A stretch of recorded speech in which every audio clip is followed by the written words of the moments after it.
candidates of the PDP, I think one of the biggest things that we have going for us in terms of at all levels, the presidential, that's Alhaja Atiku Abubakar, Vice President to be Okowa, and then even at the state level with Jandor and Funke Akindele, and then coming down to my level at the reps and the Senate, is that I think that we need business people in government. Do you know what I mean? There are people who their entire existence has been about milking politics, milking the system.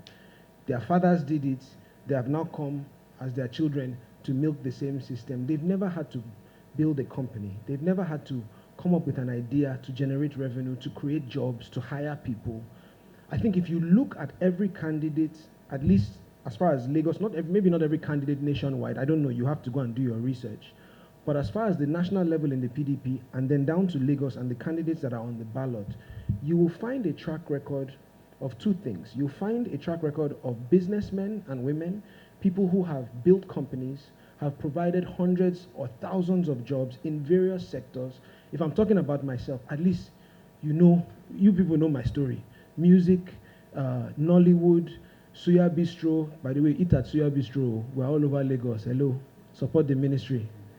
But that track record of businesses and hiring of jobs and thinking of opportunities and creating revenue and upholding those systems, that's what we need in politics, not people who are career politicians that all they've ever done is occupy office and steal from office. I think that's a clear difference that we have. The other thing that you will find is a track record of builders, people who have found young people to uplift and to be a stepping stone to, maybe not even young people who have found other bright minds to say, oh yeah, come and do this. You, I think you can do that. Or let me help. That track record is there. I love the level of conversation that we're having as a nation in terms of our presidential dialogue. Peter Obi is inarguably one of my favorite politicians. In fact, when I was coming into PDP, he was one of the people that I was excited about to be able to work with. So I think he's a fantastic man. But I think you would be doing yourself a disservice if you do not go and research and find out for yourself that Atiku is the person that brought Ngozi Okonjo-Iweala into government and put her in charge of finance. He's the person that brought Femi Adesina, current president of African Development Bank, into government. He's the person that brought Patutomi into government. So there's a track record there of somebody who looks for talent, looks for people that have capacity and competence and say, come and do this thing for the country, and I will stand in front and shield you. If you go and read, I read Ngozi Okonjo-Iweala's book, and I read what she said about how she was able to get recruited to come into government and how he stood in the line of battle, of fire for her to allow her to do what she needed to do. And our economy did the best in that time. Now, I'm a PDP candidate, so you don't expect me not to, blow the horn for my party. It is expected of me to be able to do that. But there is truth to what I'm saying, and I would encourage each person to go out and research and find out the truth for yourself, so that you are not just supporting somebody because somebody said so, or because this is what my father said, or this is what my imam or my pastor. Find out for yourself what makes the most sense. For me, at the end of the day, I want what's best for Nigeria. That's probably a good place to start. Thank you. I think it's just optimism that at this stage we've suffered enough, I think, over the last few years, that people genuinely know that they have to be a part of this process. There is some assurance from just what the work that INEC has done in terms of BVAS and things of that nature to ensure people that your vote genuinely will count this time around. And I think we've just seen a level of awareness and engagement that we've never seen before. So I fully expect and hope and pray that we will see the best turnout that we've had thus far in these elections, and that people will come out en masse and vote for the right candidates at various levels, from the presidency to governors to senators to House of Reps to State House of Assembly, all across the ballot, so that we put good people in and right-thinking people in office. I know that we definitely do have our security challenges, and it's quite sad, the state of the nation as far as security goes.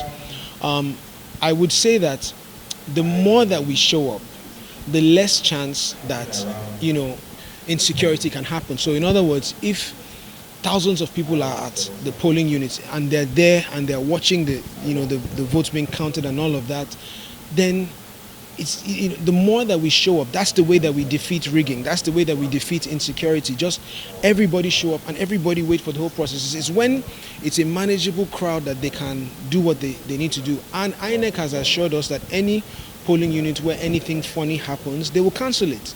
And then they will either do a rerun of that polling unit or something of that nature. So I think there's everything that needs to be put in place for us to have the best chance at a free and fair election has been put in place. The only thing that's left is, will the people decide to be a part of it? And I pray, I hope and I pray that by the grace of God, people will rise up to the challenge that we have to be a part of these elections and to dictate the path of our nation going forward. Thank you very much. Like you said, it's been a youth dialogue. Young people, some of whom, have participated in trying to see a better nation at different levels, are here. People who, have done peaceful protesting or advocacy or activism. But for me, the lesson I learned and what I've tried to explain to them is that the goal of activism is change and improvement and impact. So until we've started to see the kind of changes that we seek and the kind of country that we want to be in, then it means our activism has not yet been completely successful. And so we have to begin to move from protest to power. We have to begin to move from, hitting the streets to hitting the polling units, to participating in the ballots, to voting for the right people, but not just voting, participating at a deeper level. Join the party, volunteer for a candidate that you believe in, donate to somebody, be part of something that is pulling for a better nation. And that's what the conversation has been about, and I've been completely honored to be here and to share some thoughts with them. Thank you. For me, that shows a level of intentionality that we need. It shows that you're intentional about the kind of nation that you want to see and trying to figure out how you can play a part in that. So one more time, please clap for yourselves. Clap for yourself, encourage yourself. All right. I think what I will do, because I know this meeting is about what the youth approach should be to politics and governance. And maybe what I will do is share a bit of my own story, a bit of my journey, and hopefully from that journey you will gain something that might encourage you. Is that okay? So I'll just take a few minutes. So how many people know that I ran for office in 2019? Okay, all right, most people. So in 2019, I ran for the House of Representatives for Eti-Osa Federal Constituency, which is the same position that I'm running for now. At the time, it was under a no-name party. The name of the party was MDP, Modern Democratic Party. But MDP wasn't really a party so much as just myself and my friend. His name was BK. He wanted to run in Ondo State. I was running here in Lagos. And we just decided that, this is something that we can do. This is something that we can attempt, something that we can try. Because prior to that, for maybe the last 14 or 15 years, those of you who have followed me closely will know that I've been very vocal about Nigeria. Then it means that our activism has not yet been completely successful. And so a few years ago, I started to realize that, we need to move from protest to power. Everybody say, from protest to power. Say it to your neighbor so that they know that you are awake. And that's what my thought process started to be. So in 2017, 2018, when I would go out and talk to young people, I would say, guys, this is, we need to register to vote. We need to play our part in politics. And we need to pay attention. Not, the presidency is important, but all the levels of government are important, and we need to pay attention to who we are allowing to get into office at different levels. There was a Greek philosopher called Plato, and he said the punishment for not getting involved in politics is that you will end up being ruled by your inferiors.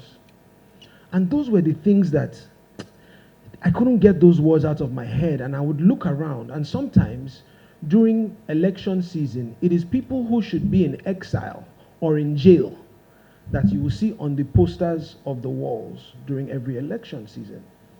And so in 2019, it just felt like, you know what? There was a burden growing in my heart that, because I would talk to young people and they say, okay, but who are we supposed to vote for? Half the time, we wouldn't even know who our rep is, or our senator, or our local government chairman. We're not even paying attention to these things. And it just felt like God was pushing me to say, if me, with music and film and small business and the restaurant and everything that I've been blessed with and everything that I've learned and the audience that I have and the following that I have, if I cannot be one of the people who agrees to stick my neck out and say, you know what, let's get into this system to fix it from inside, then who am I waiting for to come and do this thing? And so in 2019, it was 3.5 months to election day or thereabout when I declared my intention to run for office. It is a very bad idea to wait until 3 months to election day to say you are running for office. It does not work. Let me just tell you now. But it was important to do because it was like, I say 2019 was about planting the seed, right? Sometimes you have to stick your toe in the water. There's some things you can't learn unless you go inside and you experience it. You learn by trying. You learn by doing. So in 2019, we ran for office. Again, it was a no-name party. It was a structureless party. But we showed what was possible. We started to win in polling units where it was previously unthinkable. In that election, we came third. I know some people think that we came second because of the noise on social media, but no, we actually came third. However, we got more votes running for House of Reps in Eti-Osa than some presidential candidates got all over the country. And I don't say that to brag. I say that to point out that people run for office for very different reasons and with many different approaches. For some people, they are running for office to make noise. Again, noise awareness. Some people, they are running for office to raise their profile, to be able to say former presidential candidate, so and so. Some people run for office, because of the access it may give you in the media or the people that you may meet or the connections that you may make. People have many different reasons. Some people run for office to steal money, right? Let's call a spade a spade. Now, with that being said, we ran for office because we truly, truly want to see an improvement in this nation, starting from this community. We want to believe that we can do things better with the powers of office. Fast forward past 2019, the dust settled from the elections. In 2020, the COVID lockdown happened. And you guys remember, who's from Eti-Osa here? If you live in Eti-Osa, anybody in Eti-Osa? Okay. So what happened in Eti-Osa, in Lekki, where I live and all of that, was a lot of people who couldn't afford to eat started lining the streets. There were people who were hungry, people whose daily income was tied to their daily activity. And you would go, maybe you're going to the supermarket because it was the only thing that was open, and you would see so many people on the streets that just were looking for something to eat. And we started hearing reports of insecurity, and a woman was going to the supermarket, some people broke the glass of her car because the people just started getting aggressive because they were hungry. I'm in my residents association group of my estate, and they started saying things like, oh, don't go out, only go out at this time, don't go out at that time, it's dangerous. And for me, it was like a light bulb went off in my head that, when there's a lot of darkness, the responsibility of life is not to go and hide. It's to try and be a part of the solution. So I got together with 4 other friends. We formed something called the Lekki Food Bank.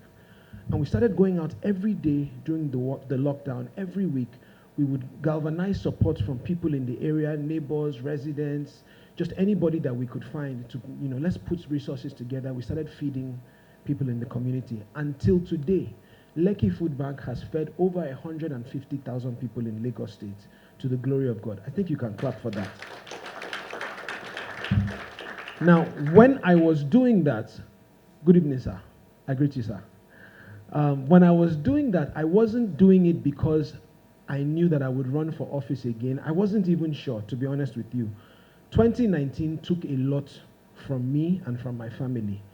Anybody who's been in a real political campaign where you are really running, you will know that the cost to you in finances, physically, your health, emotionally, your time with your family, spiritually, like it drains everything that you have. It will take it from you.